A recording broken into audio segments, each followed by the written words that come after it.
ఇదిగో ఈరోజు పూరీలు చేసుకుంటున్నాము నైట్. ఇప్పుడే డ్యూటీకి వచ్చినాం.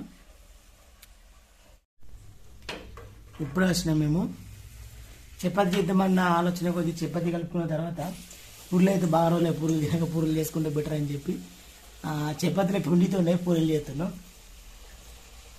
ఒకసారి పైకి అయ్యో అట్లుంది.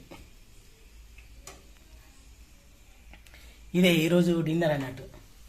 పప్పు చేసుకున్న పొద్దున, పప్పులోకి పూరి. ఇప్పుడు ఈరోజు నైట్ డిన్నర్కి ఇదే చిన్నగా వీడియో చేద్దామని తీస్తున్నాం. చూడరి, నేను పూరీలు చేసి ఆల్రెడీ ఒక పల్లెం నింపి పెట్టిన.